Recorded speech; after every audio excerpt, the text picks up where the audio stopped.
Welcome everybody to the Fireside CharLA series brought to you in partnership with United Latinx Fund and Latino Coalition of Los Angeles. I'm Richard Corral, Interim Executive Director of the United Latinx Fund. Bravo, Richard. Gracias. This online event series aims to engage, educate, and advocate on important and timely topics that impact LA's Latinx community during the COVID-19 pandemic. I'd like to quickly thank our sponsors for tonight's event, Southern California Gas Company and JP Morgan Chase, for their commitment to and investment in nonprofits like United Latinx Fund that work to transform, uplift, and improve our community's quality of life. Our program is designed to engage you, our audience. So if you have questions, please enter your questions in the chat box. I know there's going to be a lot of questions tonight, so particularly, please pay attention to the chat box. And please note that everybody's audio will be muted as well as video until the question and answer session, as well as into the post-program mixer. Also, tonight's program is streaming on Facebook Live. So if you want to access that video, please visit the United Latinx Fund Facebook page, and a link to our Facebook page will be provided in the chat box. Thank you, Cindy, who is moderating our chat box this evening, for all of your help and assistance with that. As tonight's conversation centers Latinx political empowerment and voter engagement leading up to the November presidential election, I'd like to emphasize that as a 501c3 nonprofit organization, United Latinx Fund cannot advocate nor endorse any political candidate. And tonight's conversation respects and adheres to that distinction. Rather, tonight's featured guests will help us answer the question that's on everybody's mind. Who will Latinos vote for and why? So, to set the stage, Latinos represent the largest ethnic electorate. However, African Americans cast more ballots, yet comprise a smaller share of the electorate. At the same time, Latinos' confidence remains low with the current administration and its handling of the COVID-19 pandemic. So I set the stage, let's introduce our guests.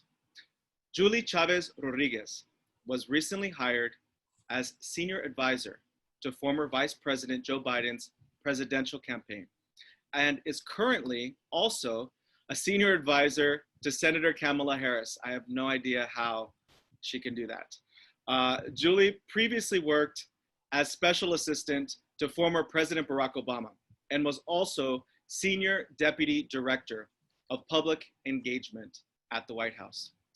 And of course, she is the granddaughter of our community's union hero, Cesar Chavez. Also joining us is Nathalie Reyes, the newly installed president and CEO of Latino Victory. Wait a second, let's give Julie a round of applause, first of all. Julie, thanks for stepping in, Julie. We're glad you're there. Thank you, thank you.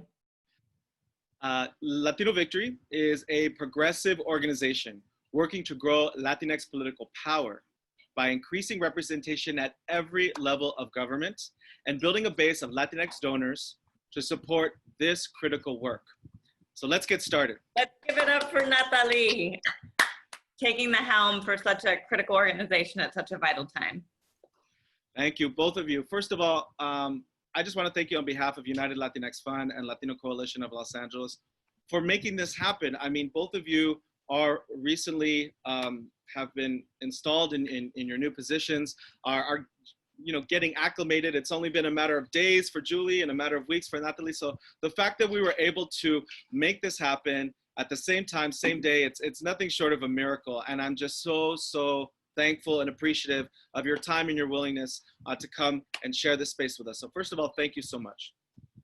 Next, let's begin with some conversation. In comparison to previous election cycles, what are the unique and defining characteristics of this year's Latinx electorate? I'd like to start with Julie. Well, thank you so much, Richard, for creating a platform, not just for us this evening, but really for the community throughout the COVID crisis. And just in general, you all have been at the forefront of ensuring that people are really not just talking about the important needs of our community, but really investing in it. So thank you, thank you, thank you for all that you and the fund do. Tremendously grateful for your all's work. And in terms of just unique, attributes about the Latino voter electorate this cycle, I think there's a lot of things, right? One is it's an increasingly younger electorate. We have so many young people that are entering the rolls, every year that are aging in and turning 18. And so really looking at what are the issues that matter most to young Latinos. I'm sure that they matter, they're, similar things that matter to young people that we found.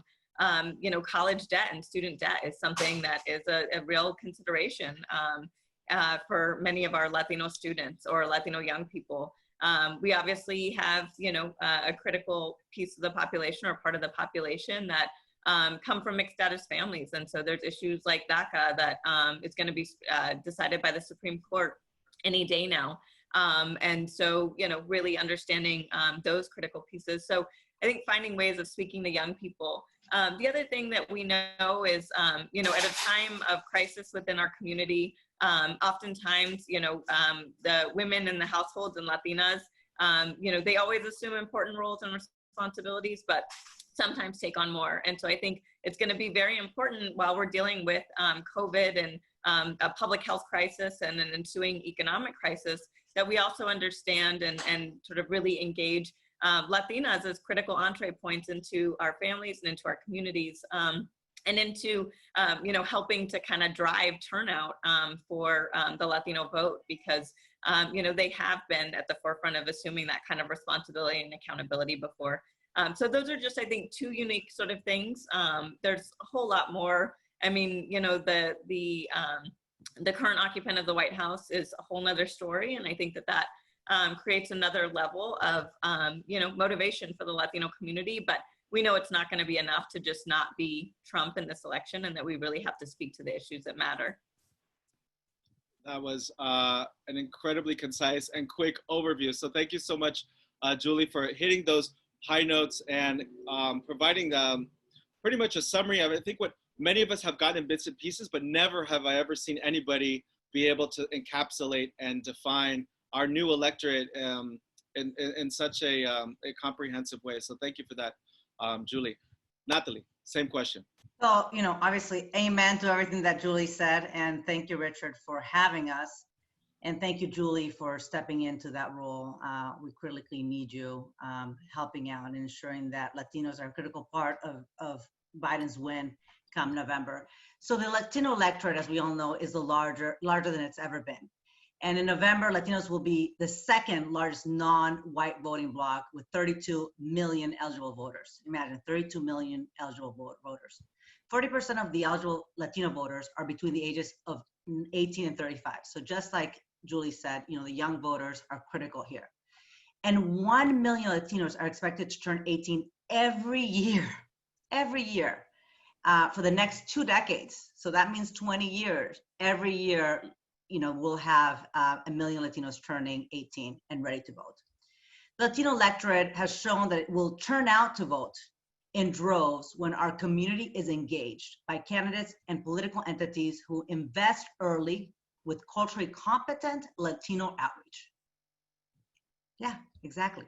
Culturally competent Latino outreach. We can't expect to come in October or November and assume that Latinos are going to come out and vote. We have to invest early in ensuring that Latinos do come out and vote. In 2018 is a perfect example. Latino voter turnout doubled nationally compared to 2014 and grew in states like Texas, like California, and Florida. And that's what we have to do yet again in this election cycle. We at Latino Victory want to ensure that Latinos are a pivotal part of our victory come November. So obviously the electorate is critically important, and Latinos, need to come out and vote, and everything is set to do that. And Nathalie, thank you so much for not only helping to build that infrastructure, but I really appreciate where you are prioritizing culturally competent communications. We say that, it rolls off our tongue, but to actually do it for our community in a meaningful way, in a way that lands, that is respectful, that isn't patronizing, that's no small task. It's easily said than done. And because of our diversity, I think oftentimes people think, oh, we'll just translate in Spanish and we're done. You know, and I think that all of us here know better than that. And I think that that kind of sets the stage for the next question. Pulling from your decades of experience, what specific Latinx voter education and engagement strategies are you advancing that were not on the table previously and or properly resourced? I'm very excited to ask this question of Julie, because I think, Julie, you know, with your experience across numerous administrations, right, you have seen what administrations have been willing to do in terms of our community and in terms of education and engagement, and what hasn't landed. So Julie, can you please expand upon this a little bit, and what do you see as the new opportunity? Yeah, no, definitely. One, I'm really excited to see, you know, our community just continuing to gain power and to gain access. And so, you know, I would be remiss if I didn't thank everybody on the call for, you know, you all organizing and advocating and being a part of kind of this broader movement for so long, to ensure that, you know, we continue at every cycle to build power, not just, you know, from the voter electorate, but within the ranks of you know, the campaigns and the organizations. So the exciting part about this cycle, you know, to your point, Richard, we used to just sort of translate in Spanish, like take an English message and translate it in Spanish and put it out to the community and expect that that was going to speak to our folks, rather than thinking about, again, what issues are relevant, what sort of, you know, certain dialect of Spanish was even, you know, more, you know, sort of more consistent with the region, whether it's, you know, Cuban Spanish for Florida, or looking at, you know, obviously more Mexican Spanish in places like Arizona and Nevada. So really understanding kind of the communities that we're speaking to. So when it comes to paid media, when it comes to digital ads, there is now a much more granular, you know, set of tools and resources to be able to draw from, so that we're actually building and tailoring messages, not just specifically to our community and for our community, but then also delivered in the right kind of form of language that is most relevant to them. And so being able to do that micro-targeting and not just painting the Latino community with one broad brush, and understanding that Puerto Ricans in the I-4 corridor in Florida care about, you know, a certain set of issues. You know, there are some common themes. We know jobs in the economy, healthcare, and immigration tend to cut across. But guess what? Immigration is not going to be on the top of the list of the majority of your Puerto Rican voters, because it's not something that actually is, you know, relevant to them. You know, understanding too, I think that, you know, language matters, especially when you have more of the recent arrival communities that have recently naturalized. There are certain terms that, you know, we may use in US politics that mean a very different thing in their country of origin. And so understanding, you know, kind of the nuances and importance of language and all of this. And so, you know, I think those are some of the you know, exciting things. I would say the other piece of it is that Latinos are no longer relegated to just Latino positions. It's no longer you have the Latino person doing Latino outreach and you have the African-American person doing African-American outreach. Fortunately, with such a broad primary this year and this cycle, all of that was really thrown into the mix. And folks of color, including Latinos, were in leadership positions in every campaign. I was honored to be, you know, first a part of Kamala Harris's presidential campaign, and we had the first ever Latino campaign manager running our effort, Juan Rodriguez, who I'm sure many of you all from California know. And just, you know, everybody in the community was beaming with pride, because it's, you know, it's really important that we continue to not just, you know, infiltrate, I think, the ranks of other sectors, but we're also infiltrating the ranks of campaigns and the ranks of government and politics at every level. Thank you for that, Julia. It makes me sort of think about how we've matured, right?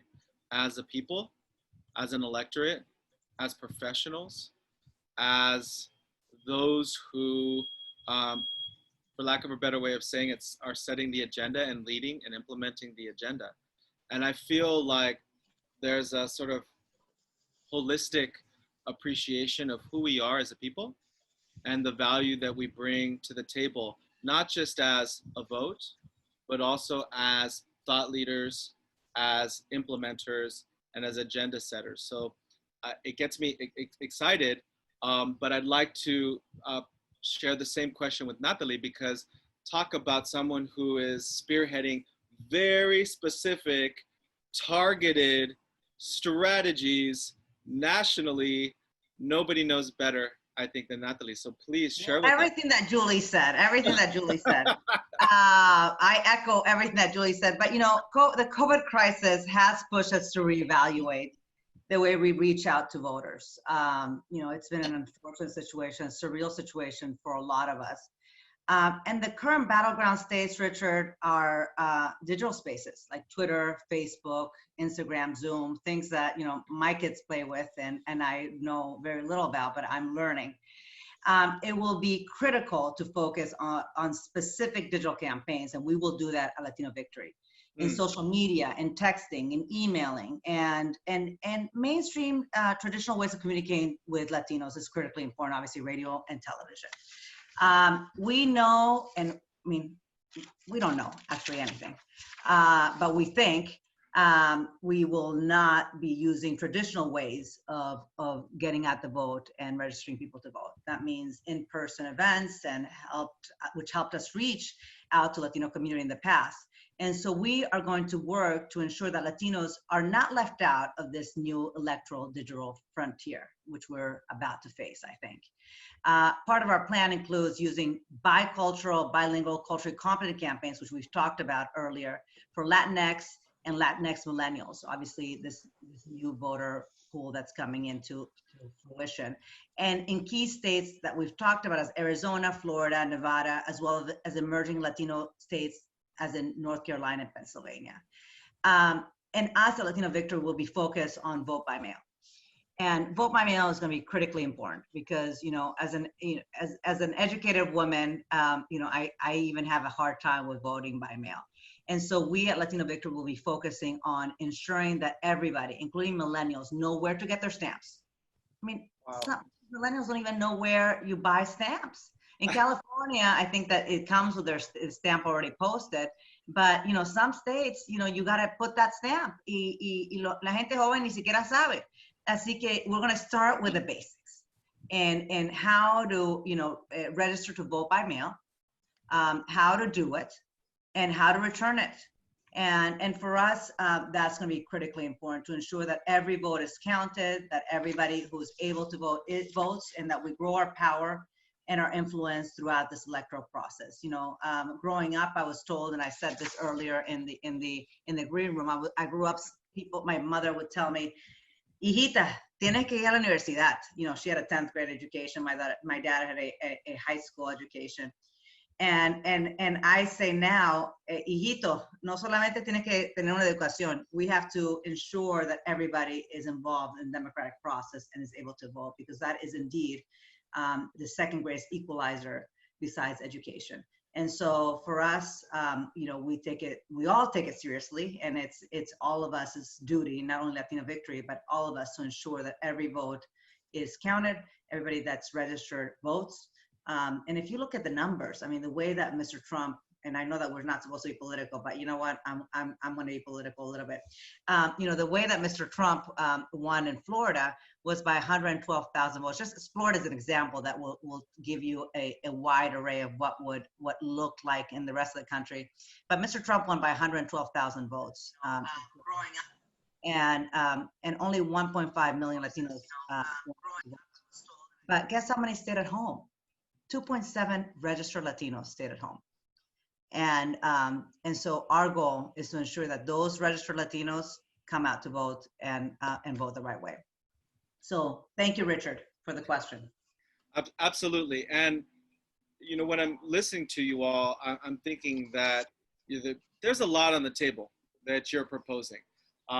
We are a diverse community with diverse preferences and likes and ways of being engaged and communicating. So clearly, this is not a task that can be taken on by any one individual or organization. So before I go to the final question, I do want to remind folks to please, please, please put your questions in the chat box, because Cindy is our moderator and also the board president for the Latino Coalition of Los Angeles. And so she is diligently observing the chat box and monitoring it and is preparing questions for the Q&A session. So please do put your questions. The final question is related to scalability, is related to impact. And as a philanthropy, obviously, we're very much committed to nonprofit organizations and investing in nonprofit organizations now more than ever in light of the COVID-19 crisis. So both of you laid out very ambitious platforms and very ambitious goals that are nuanced, depending upon geography, depending upon Latino, a place of origin, depending upon language. So that being said, clearly you need partnerships, and clearly nonprofits are going to play an important role in the execution of your plan. So can you share specifically how grasstops and grassroots nonprofits support and advance your proposed strategies? Julie.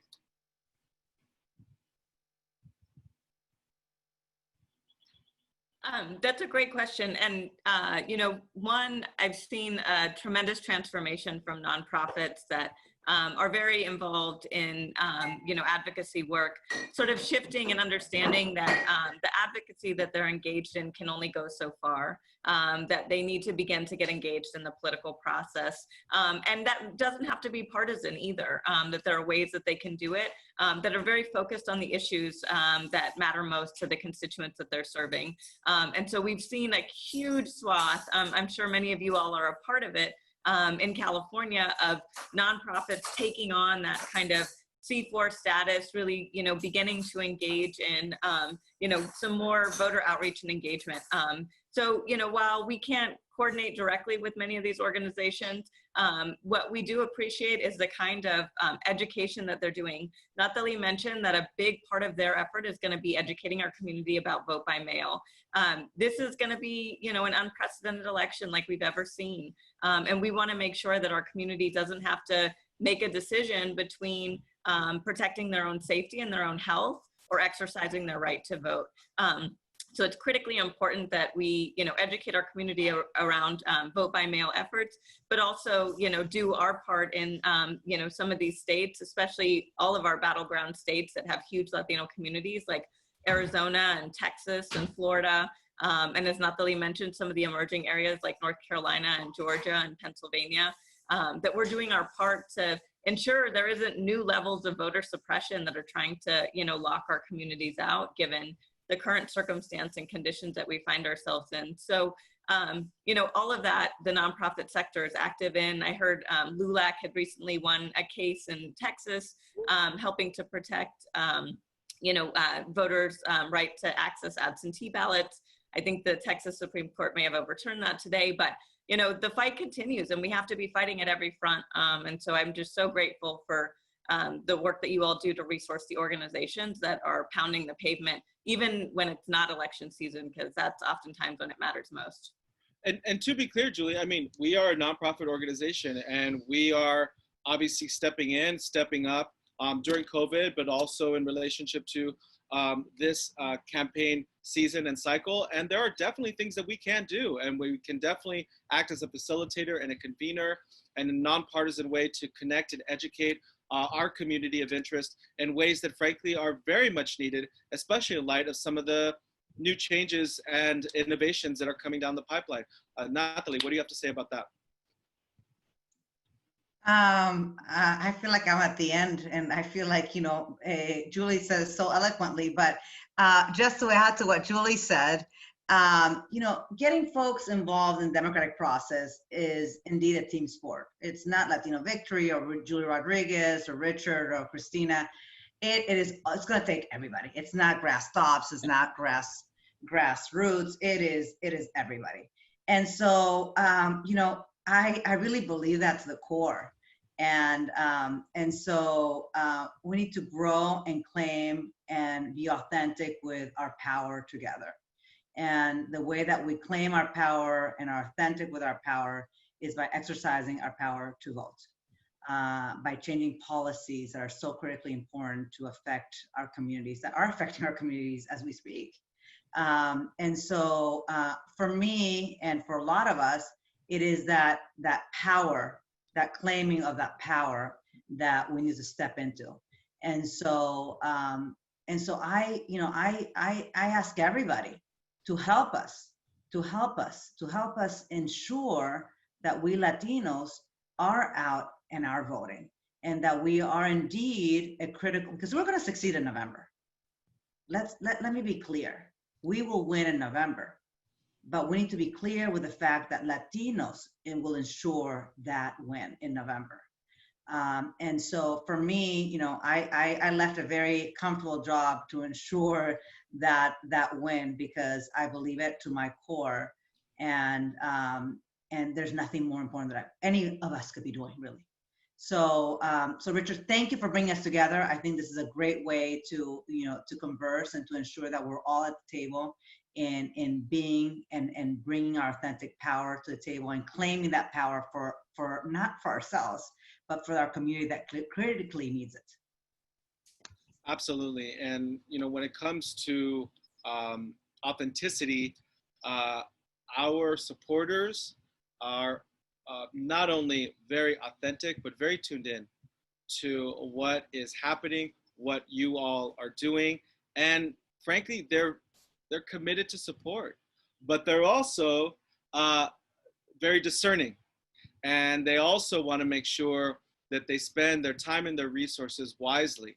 So to that end, I'm going to pivot to Cindy, who has been moderating the chat box.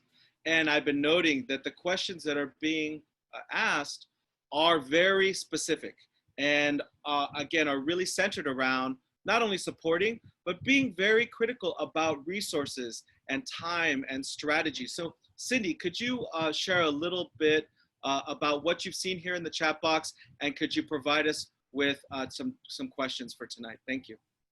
Yeah, of course. There's definitely a theme. I just want to start off by saying, ladies, thank you so much for taking the time to join us. I got the opportunity to work on a presidential campaign this election cycle. So to me, seeing a Latina in these leadership positions and seeing that our voice is actually being advocated for and there's a seat at the table for us is definitely really important.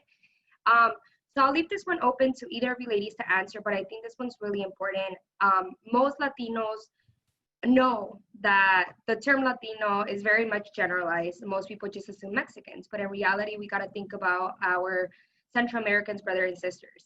So how is it that we are specifically reaching out to those communities that come from different backgrounds, the Puerto Rican community, the Cuban community, the Salvadorians, and addressing their issues? Nathalie, do you want to start? I know I've been starting on all these. Well, I'm happy to start. So I'm Venezuelan, and now I can see myself way too big. How do I bring this back? Just push the computer away. Oh my God, that was a little scary. I'm a Venezuelan Latina that grew up in Los Angeles among many Mexicans. So people, when I speak Spanish, people are like, ¿eres mexicana? Bueno, no soy mexicana. Nací en un pueblo muy chiquito, Anaco, Venezuela, que nadie lo conoce y lo reconoce, ni siquiera está en el mapa. But anyway, my point is, at Latino Victory, we will focus on culturally competent conversations between us and the community. It would be the Puerto Ricans in Orlando versus the Puerto Ricans in New York versus the Puerto Ricans. And so I hear you, and whoever asked the question, who was the person that asked the question? Cindy? It was Gabriel, and I will also give him an opportunity to speak afterwards. I know Gabriel. How are you, Gabriel? And so I think that that's right to the point, because a lot of these campaigns, Gabriel, as you know better than most, think that we're just one group. Latinos, hay que hablar lo mismo. Well, we know that that's not the case.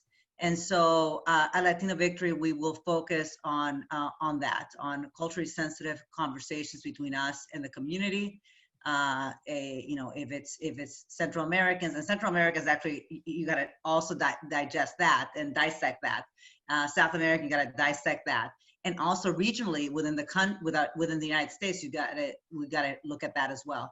And so for us, we'll be focused on swing states, and within those swing states, we'll be focused on pockets of our community and be able to speak to them directly. into the things that they want to hear. More importantly, the policies that each candidate will be pushing. At Latino Victory, it's not only about the top of the ticket. Obviously, the vice president, President Biden, we've endorsed. We're the first endorsers of the vice president, but it's also our slate of candidates. We have two amazing, just an example, we have two amazing women running in Indiana for Congress. Believe it or not, two amazing Latinas running in Indiana for Congress. And so we know how to speak to our community. We're the best versed at it, and we will do it in that fashion. So thank you very much for that question. Yeah, and I'll just add to that. I would say, two things from a campaign perspective. One is staffing and making sure that you're, putting Latinos in positions, in decision-making positions, so that they can help to bring that perspective, and that it's not just sort of, all Latinos from one region of the country or one particular background, but really understanding and recruiting local and regional Latinos to be able to cover those areas. One of my favorite examples is, I'm not sure if he's going to be working on this campaign, but I'm trying to recruit him if anybody knows him. But one of my favorite state directors, who's Latino and Jamaican, Puerto Rican and Jamaican, I should say, Reggie Cardoza, who was our Florida state director. And it was sort of the perfect state director because he was able to bring perspective to, two very critical communities within the state that most state directors didn't have that level of understanding and knowledge, or past state directors in Florida. And so we're looking at replicating that. We're in the process of transforming the organization from a primary campaign organization to a general campaign organization. So we're staffing up a lot in the States, and it's going to be critical that we have Latino leadership in states like Arizona, Nevada, Colorado, Texas, also Florida, and ensure that we have critical Latino staff in some of these emerging regions that understand the growth of our community in places like North Carolina, Georgia, and Pennsylvania, as I mentioned earlier. So I think staffing is a really critical kind of piece of that.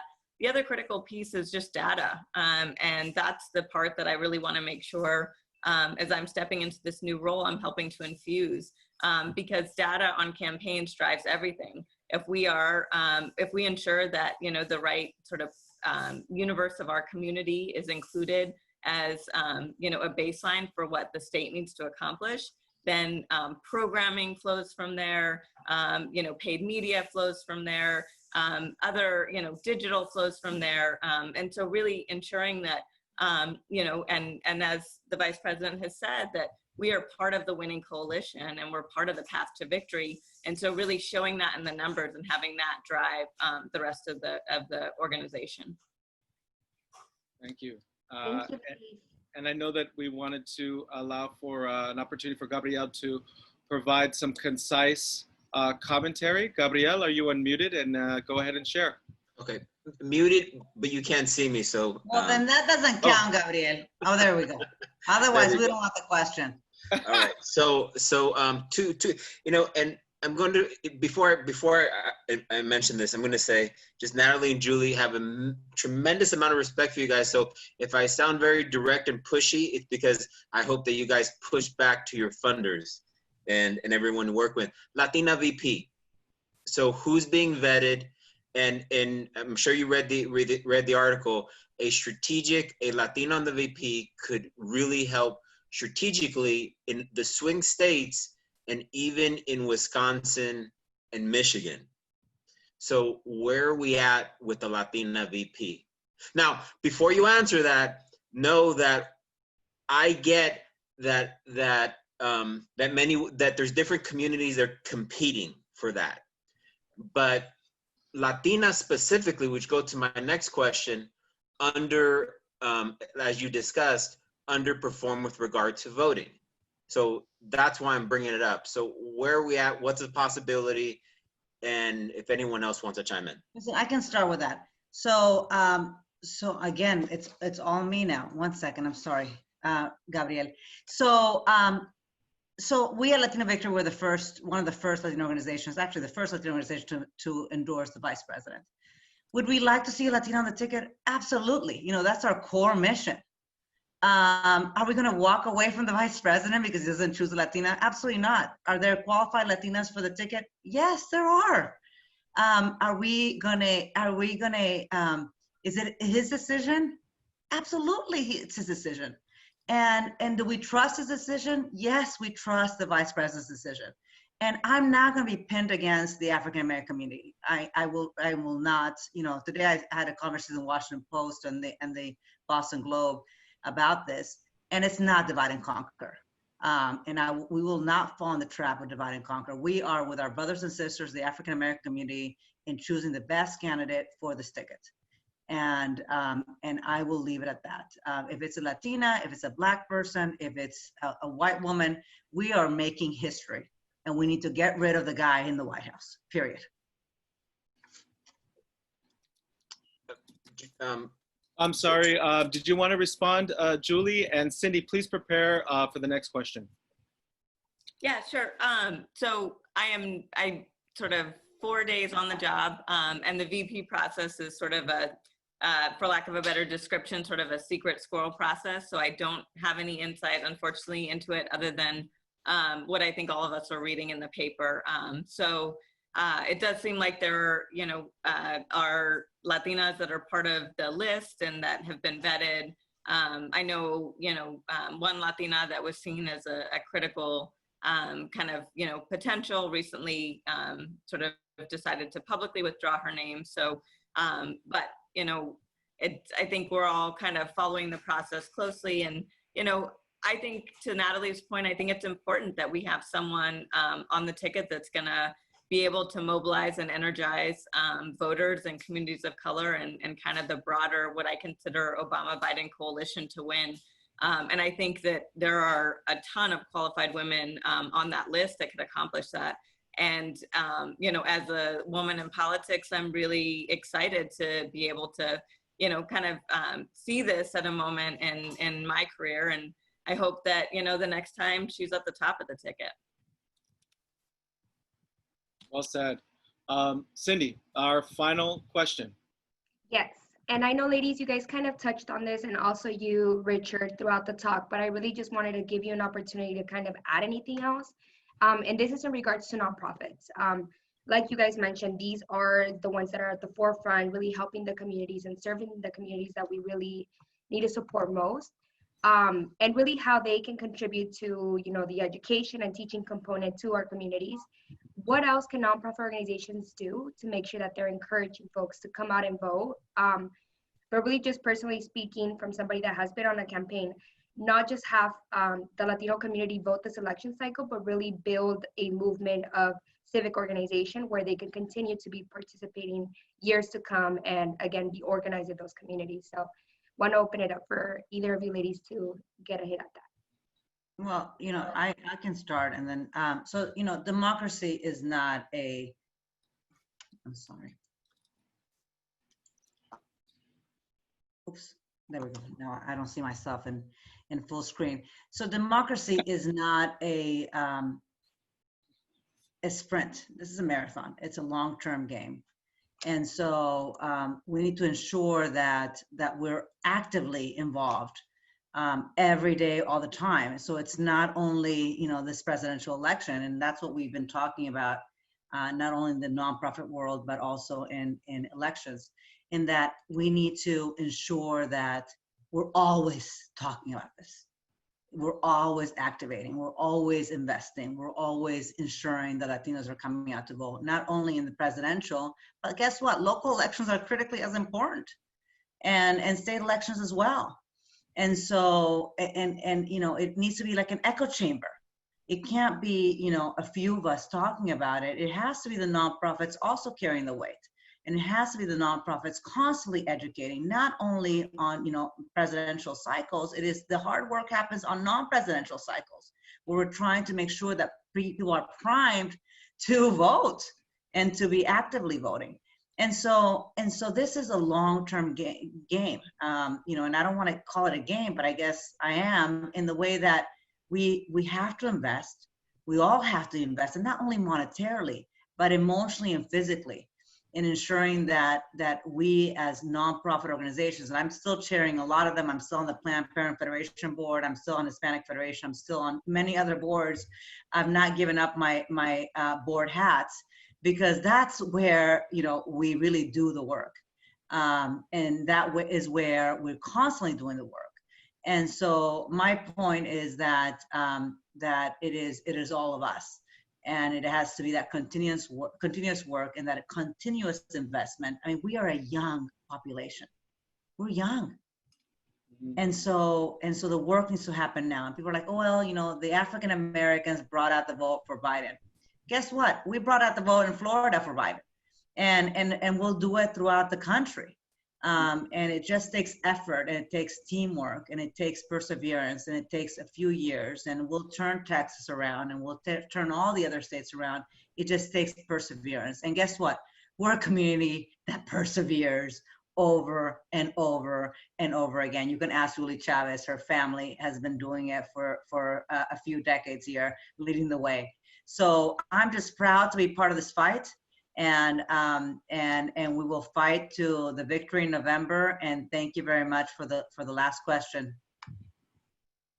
Thanks so much, Nathalie. And I couldn't agree with you more, right? We need a constant state of engagement, and we need a constant, you know, sort of effort to be able to build power in our community. Two things that I witnessed during the Obama administration that I just want to share that are, you know, I think instrumental and instructive in terms of the community. One, you know, was I think when we took office, we, you know, had kind of the House and the Senate and the real wind sort of at our backs. You know, unfortunately, the midterms turned out horrible, and we lost so much ground, so much political ground, because the same coalition that elected Obama did not turn out in the midterm elections and did not support House candidates and Senate candidates that we needed to actually get policies passed and get legislation passed. So it's so critically important. And you know, I think that's one data point. The other data point that I saw that's a more positive one was in 2012, Latinos turned out in record numbers to re-elect Obama.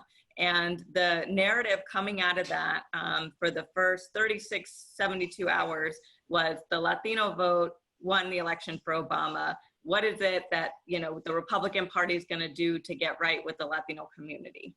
And so that's when we started having really critical and intense conversations about bipartisan immigration reform that we were able to get through the Senate, but unfortunately didn't get through the House. And I say that because, you know, voting matters, not just in terms of who we put in office, but in terms of flexing our political muscle that translates into the right kinds of policies that our community needs to see now. And so I just, you know, it's so important. I'm so, you know, honored to be able to have this platform to just share a little bit of this experience with you all, and to remind myself too, you know, as I'm going into this kind of next journey and fight, what it means to be in this role, to be able to be both responsible to all of you and accountable to all of you. But, you know, as Nathalie said, none of us can do this alone. And this has been a movement that started generations before us and will continue well beyond. But it's so vital that we do our part right now. And I'll end with a quote from my grandfather, because it's one that inspires me in this work. And he said, "We don't need perfect political systems, we need perfect participation." So that's my challenge to each and every one of you, is to help us have perfect participation for our community. Well said, well said. And I love that we're ending on a note of honoring our ancestors.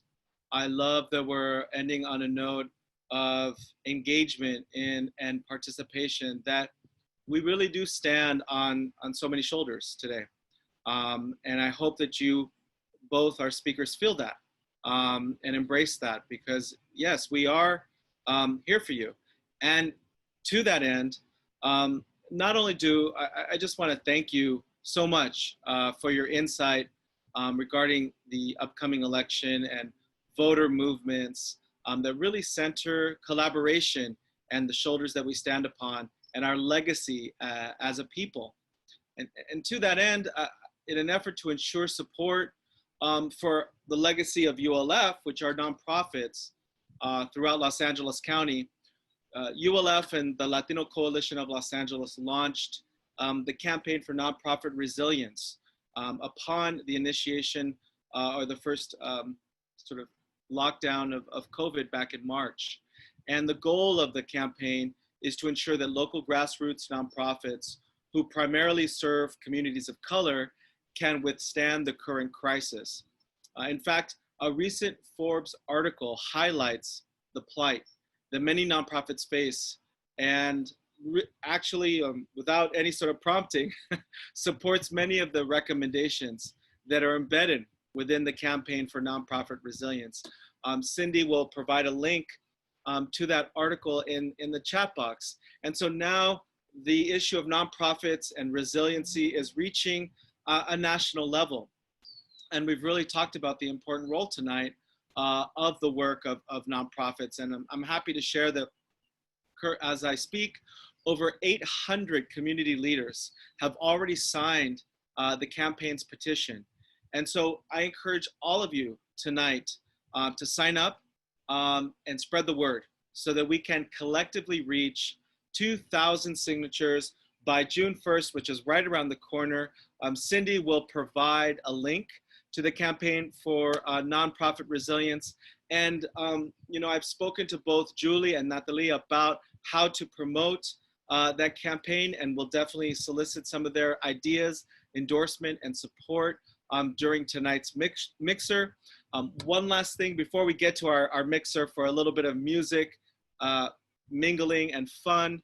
I'm excited to announce that we do have and have secured next week's CharLA featured speaker, which is California Assemblyman Reggie Jones-Sawyer, who actually helped to lead a signature campaign of his own in order to encourage the governor and to provide support for investment in California's undocumented communities. So we're very thankful for Reggie, Assemblymember Reggie Jones-Sawyer for his leadership, particularly during the COVID epidemic and his responsive action therein. So please feel free to stay, to mix and mingle, and we'll see all of you next Thursday.